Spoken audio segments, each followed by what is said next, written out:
Hi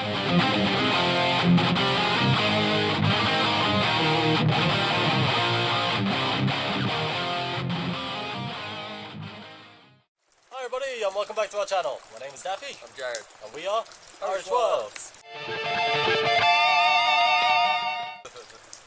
Pieces of wood everywhere. Yay! Okay, on this particular episode we're going to Annamoe and we're literally going to catch one trout there. Only one, because we have the understanding that it is €5 a win and yeah, I've heard there's been some price hikes. Yeah, we're broke, so we're only catching one fish. But hopefully we'll do a catch and cook. We'll catch one trout hopefully. Yes, we just brought a couple of beers. We wanted one trout just because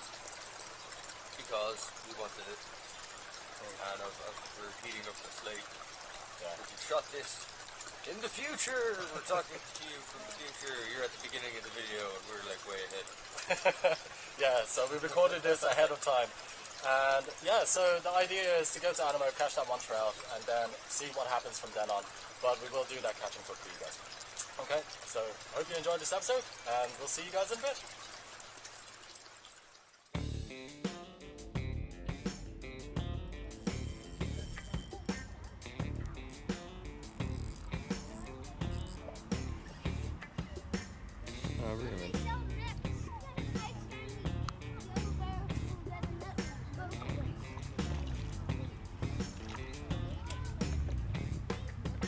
Side hooked him.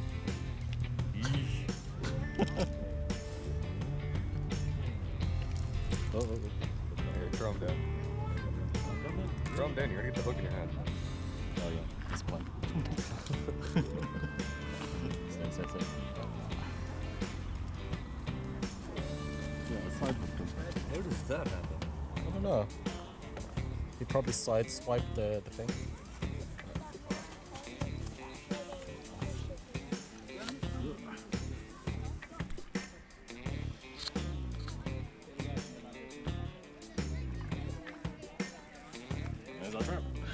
Voila. That's big. Yeah.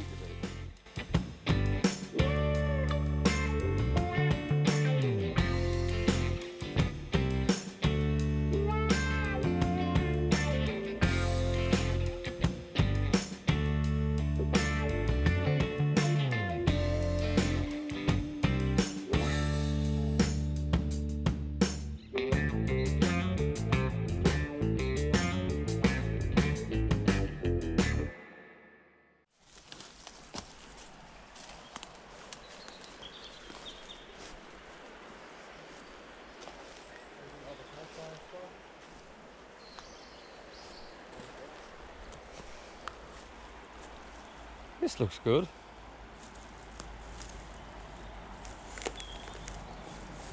It's not going to be nearly as quick as the last place. Yeah, but nice little scene here. We can do the... Got somewhere to put the stove. Yeah. So we can literally sit here. Sit tight.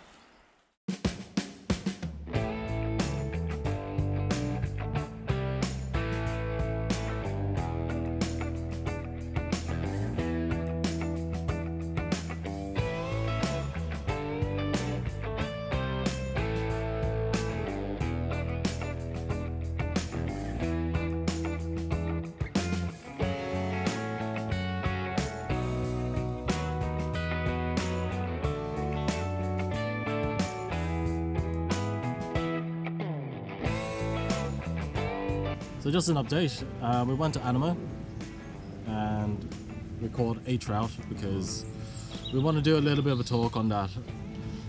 Annamoe Trout Fishery is a couple of fisheries around here in the Wicklow Mountains, and you've probably seen a couple of the posts that I've put up on Facebook or on my Instagram to basically say that fisheries are bad. I mean, keep the ones that are there. I mean, there's nothing we can do about them, but fisheries are generally bad because of the parasites that the trout and the fish end up having, and not only that, they get so used to just breeding in that environment where they have no real predators that when they do get released out, they just die almost instantly from, you know, they can't breed any other way.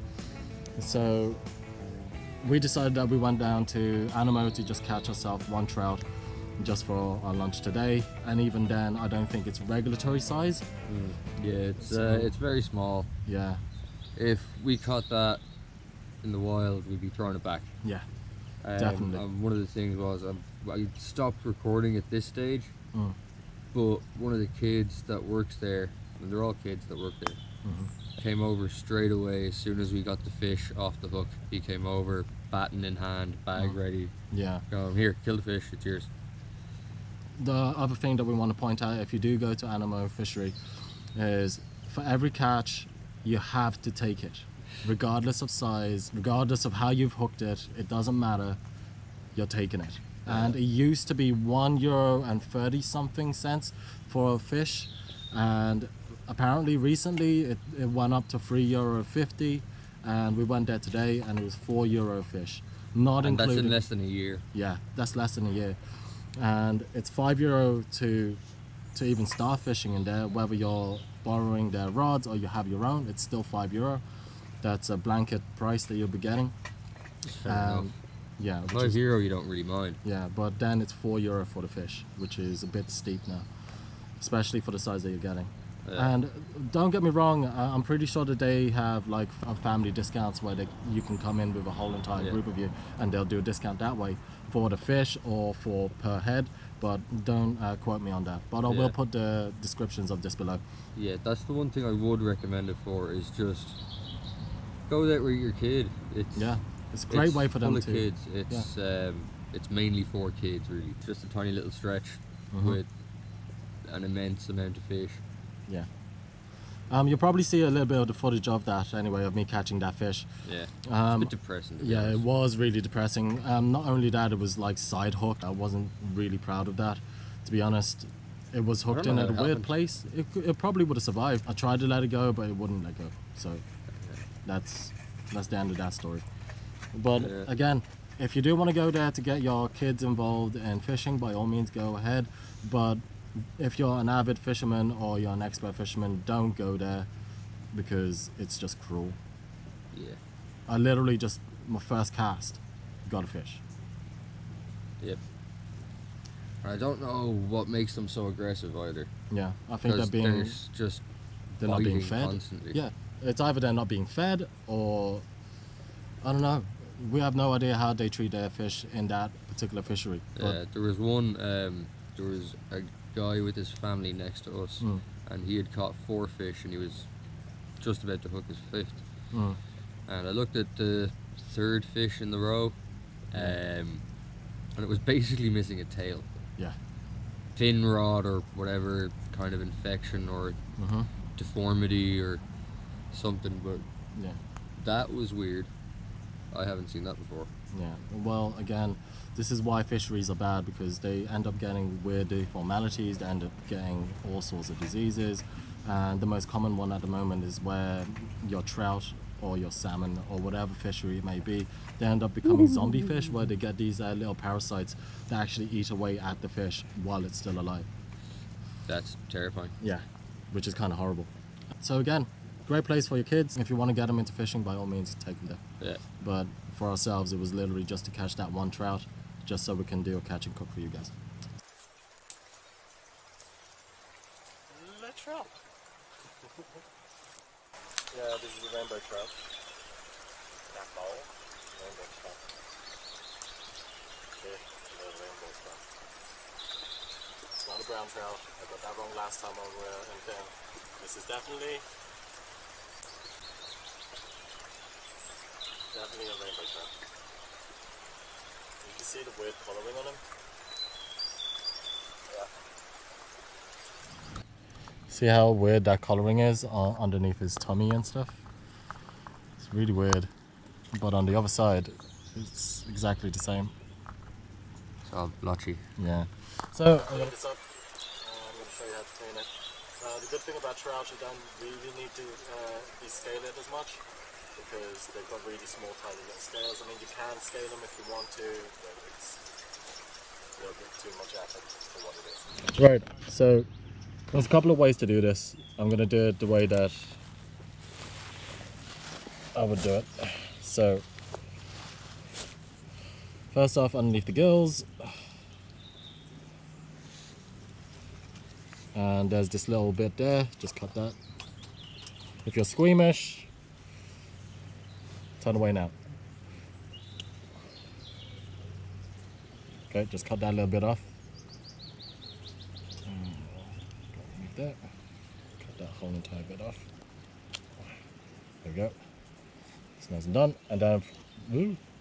And then you go from the butt up.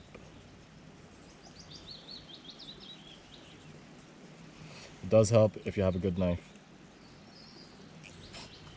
So the idea is to just go all the way up.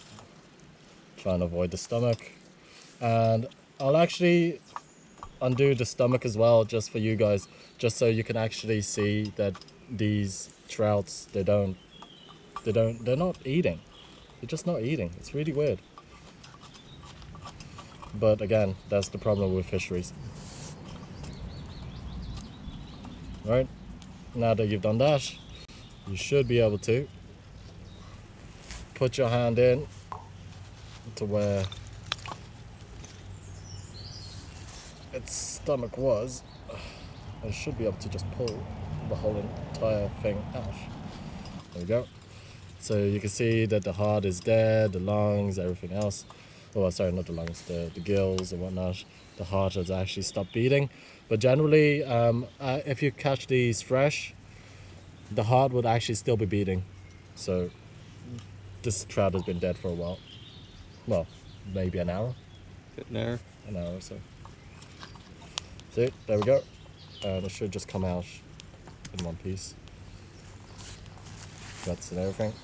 Guts and all. There we go. Now you have this the bloodline at the bottom down there as well. Just make sure to scrape that out. You can scrape it out with just your thumb, which is nice and easy. See the bloodline in there? Just get your thumb and just squeeze outwards. Like, the whole idea is to not puncture the intestines or the stomach or anything like that, because it'll literally spoil your fish. One thing that I didn't do was actually bleed this fish out. That's why it's really bloody at the moment. The way that you bleed a fish is by cutting the gills at an angle. So the gills are there, you just cut them at an angle and hang your fish upside down, and that will literally bleed out your fish. But I didn't do that as soon as we caught it. I just wanted to get out of there because, to be honest, it was really depressing seeing everybody catch loads of fish, and I'm not sure if they're gonna actually do anything with them.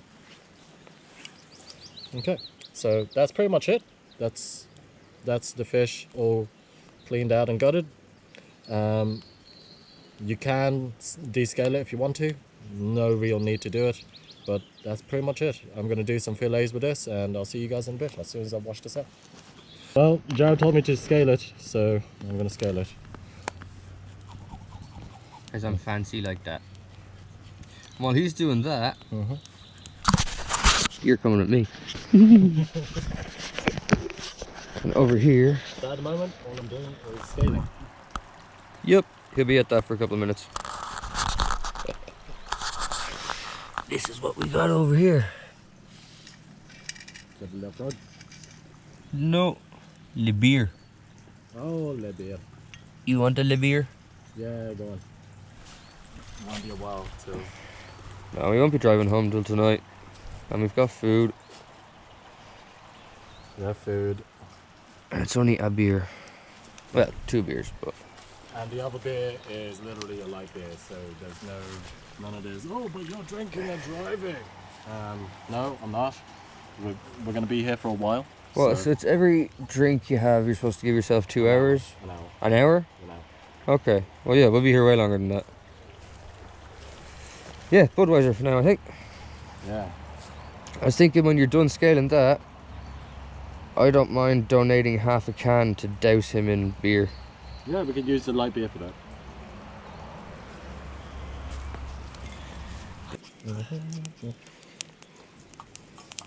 But the scales on trouts are so small, they're just not worth peeling off. Like I could take the skin off, but then you're removing all the good omega-3s and Yeah. there's no point. Don't waste fish like that. I do have, because myself and Jared every now and then do go to KFC. We have salt packets. Excellent. So that's what we're going to be doing to season this up a bit. And we're cooking it on a slate. Yeah. There was a monument you guys would have seen earlier on when we pulled up, and it's only half constructed, so we picked up one slate, two slate, Yeah. out of a big slag heap. Yep. We'll bring them back when we're going. Yeah. And again, as always, no trace. This camp, look at this. We did it again. We found another one. We found another little campfire. Imagine that. Let's see. One, if I can balance this on my lap, and two, Alright. if this is hot enough to cook on. Yes, it is. Ah, yeah. It is hot enough to cook on. Sweet. Okay, so now I'm gonna fillet my fish. Now, don't judge my filleting skills. This is not a fillet knife.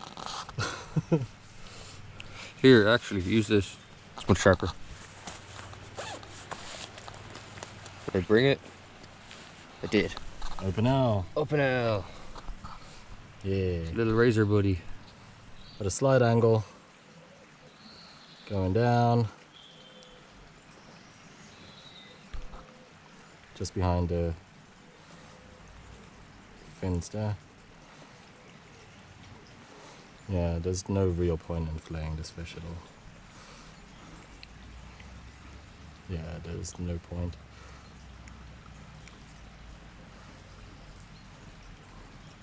But anyway, we'll do it anyhow. Yeah, we're going through the pin bones. The pin bones.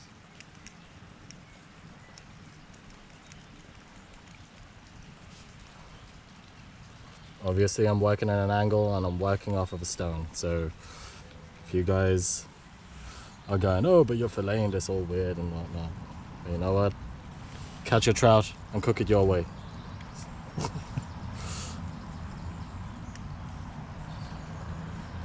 This is trout the wrong way.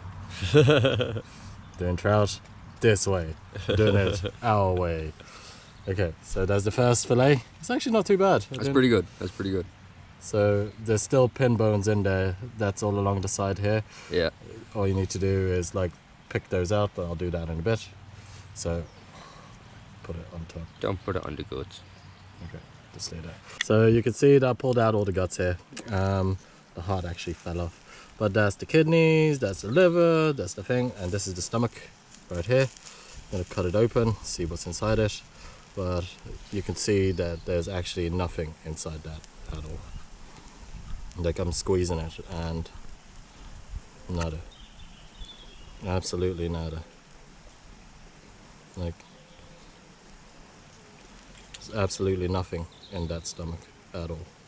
So I don't know what they're doing with the fishery in Annamoe, but they're not feeding the fish. And that's probably half the reason why they're ferocious eaters. Could be. Could well be. Yeah. Hello, camera people and camera world. There. So we have a piece of this trout, which looks like it's actually cooked. It is, but I wouldn't touch the stone. Mmm. It's flaky, it's good. Tastes like trout. So put in some salt on this, because that's all we have is salt. And we're gonna do it on both sides. Ooh, he's eating a bit of the trout. I've already had a bit. So we're gonna cook this skin side down, and then we can decide whether or not we want to Serrate the skin. Yeah. Or lacerate it, whatever. Yeah. Ooh, way too much salt there. Okay. And you know, there we go. That's one. And there's 2. That's just to stop the fish from curling in on itself. Put some salt back on there. Probably wiped it off. Right, so first fish going on. Huh? Just before we go.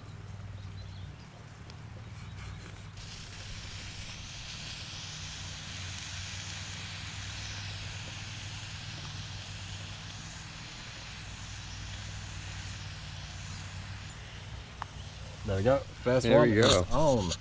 That looks great. Yeah.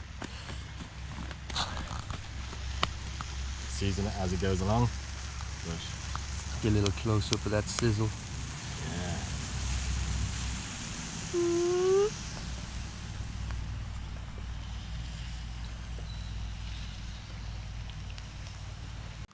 Okay, so we don't have lemons, so we're using the sham apples.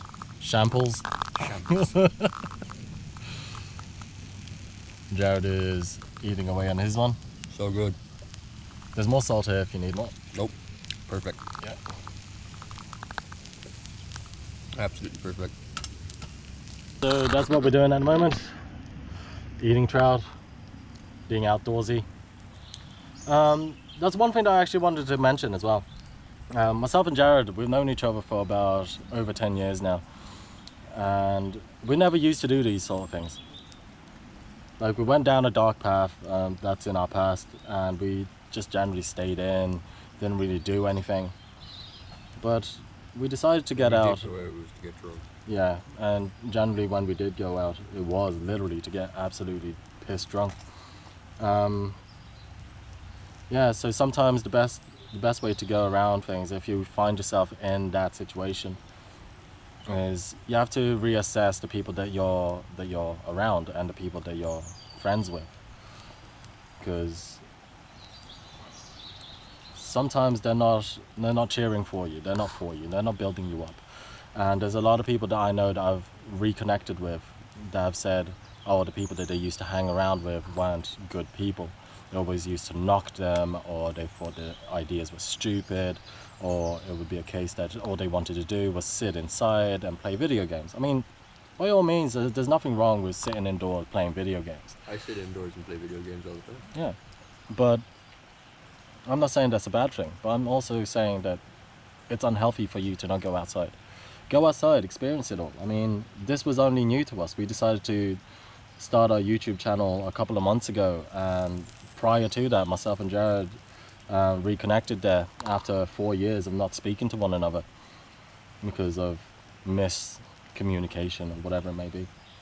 But a lot of it has to do with depression and the situation that we were in. So after we reevaluated our lives and went on forward and decided to, get our heads back in the right headspace.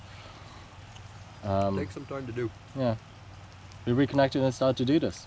I mean, we started hanging out in January, February of 2018. Yeah. And then we started recording ourselves and putting it up and stuff on YouTube in November of the same year. And mind you, fishing at that time was pretty bad. Yeah. And the fact that we were brand new to it and we didn't have a single clue what to do. So if you find yourself in that same headspace where you feel that you're in a rut and you're not sure what to do, reevaluate the people that you're with. Who do you hang with the most? And I keep saying this to everybody. Look at the 5 people that you hang out with the most. And generally you'll be the most average person out of that group. So, it goes without saying. You are the company you keep. So yeah, it's nice to get out here.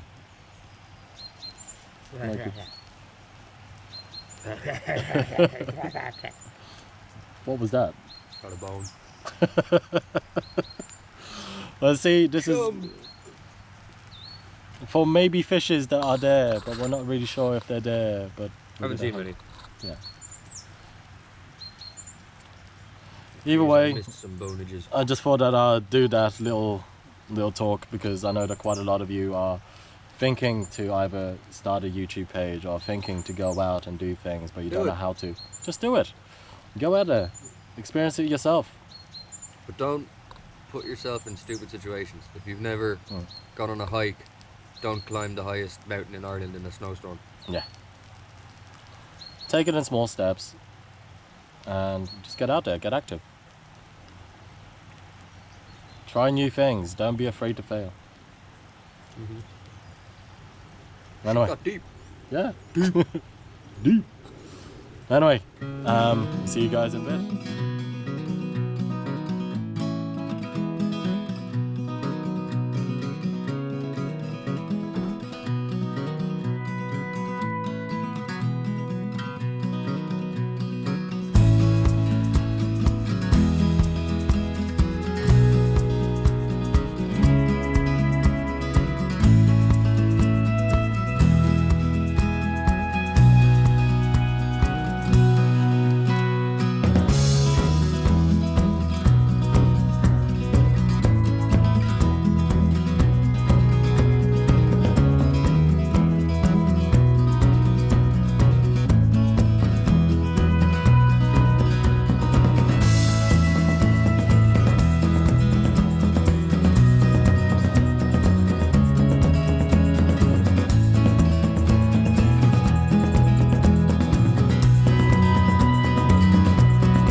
It's alive. Huh? It's alive. What do you mean it's alive? It's alive and on. Look at the battery. The gyroscope in the camera is still working. Alright, well, you know what? I'm gonna have to definitely drive this off. Oh, dude. Are you soaked all the way through? Oh yeah, not my feet are Well, let's sit back in the car for a bit then and get you cleaned up a bit. Or dried up a bit. Don't make it worse. Literally, my feet are already soaked. It does not matter. So try and stay away from the mud too, right?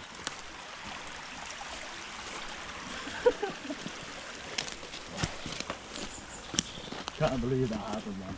I was like, oh God, man. the trees. I tried to pull away from it and it's just not having any of it.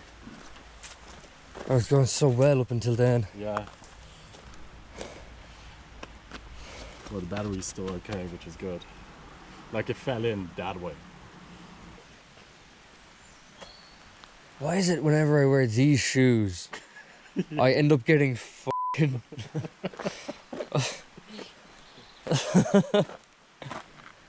At the beach when we got tsunami'd, and I couldn't wear them for ages because they were wet and they're so spongy they wouldn't... Look how much water, man.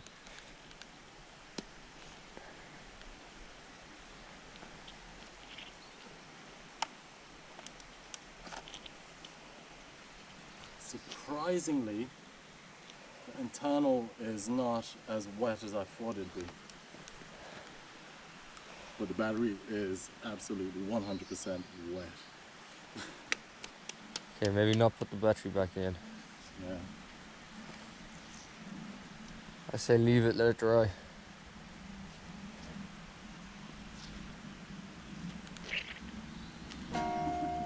Take your socks off, man. Sit on the carpet.